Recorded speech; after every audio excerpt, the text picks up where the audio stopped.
हर इंसान परिस्थितियों का गुलाम होता है। वो जिस परिस्थिति में रहता है वो उसी में ढल जाता है। इस कहानी में भी ऐसा ही कुछ होता है। पुराने समय की बात है। एक दिन राजा अपने मंत्री के साथ अपने राज्य का हिलचाल देखने के लिए निकलते हैं। वो देखते हैं कि एक किसान पथरीली और उबड़-खाबड़ वाली जमीन पर गहरी नींद से सो रहा था। उस किसान को देखकर राजा अपने मंत्री से कहते हैं कि जरा इसे देखो, ये बेचारा इस असुविधापूर्ण स्थिति में भी कितनी शांति से सो रहा है, और एक हम है जो कि इतनी अच्छी सुविधाएं के बावजूद भी अगर थोड़ी भी अड़चन आई तो ठीक से सो नहीं पाते हैं। मंत्री ने कहा, महाराज, ये किसान अब इस परिस्थितियों में ढल गया है, इसलिए वो अच्छे से सो रहा है। अब उसने अपनी इसी लाइफ को एक्सेप्ट कर लिया है। मनुष्य का शरीर बहुत ही कठोर होता है। उसे जैसी व्यवस्था मिलती है वैसा ही वो अपने आप को उन परिस्थितियों में ढाल देता है। राजा ने अपने मंत्री से कहा कि मुझे ये बात सच नहीं लगती है।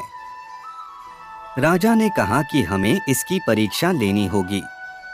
उस किसान की परीक्षा लेने के लिए वो उसे अपने साथ राजमहल में ले जाते हैं।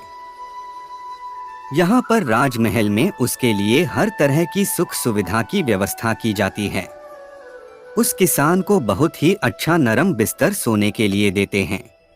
किसान भी बड़ी खुशी के साथ राजसी ठाठ बाट का आनंद लेने लगा। इसी तरह किसान को राजमहल ने आए हुए 2 महीने हो गए। अब किसान भी इस सब सुख सुविधाओं का गुलाम बन गया था। उसी बीच एक दिन मंत्री ने चुपके से किसान के बिस्तर में कुछ पत्ते और तिनके रख दिए। किसान को तो अब इन सब सुख सुविधाओं की आदत लग गई थी, इसलिए वो बिस्तर में ऐसे पत्ते और तिनके रखने की वजह से सारी रात करवटें बदलता रहा। उसकी नींद भी ठीक से पूरी नहीं हो पाई। अगली सुबह राजा और मंत्री उसके पास उसे मिलने के लिए पहुंचे। उस किसान ने राजा से शिकायत की कि उसके बिस्तर में कुछ खुजने वाली चीजें हैं और इस चीजों की वजह से उसे पूरी रात ठीक से नींद भी नहीं आई। किसान की बात सुनकर मंत्री ने तुरंत राजा से कहा कि देखा महाराज, ये वही किसान है जो कि पथरीली भूमि पर भी गहरी नींद में आराम से सो रहा था, किंतु ये अब 2 महीने में तो राजमहल के विलासितापूर्ण जीवन का आदी हो गया है। अब तो इसे पत्ते और तिनके भी चुभने लगे हैं। देखा महाराज, मेरी कही हुई बात सच निकली ना कि मनुष्य परिस्थितियों के अनुसार ढल जाता है और वो परिस्थितियों का गुलाम बन जाता है। राजा ने अपने मंत्री से कहा, हाँ, तुमने मुझे उस दिन सच बताया था।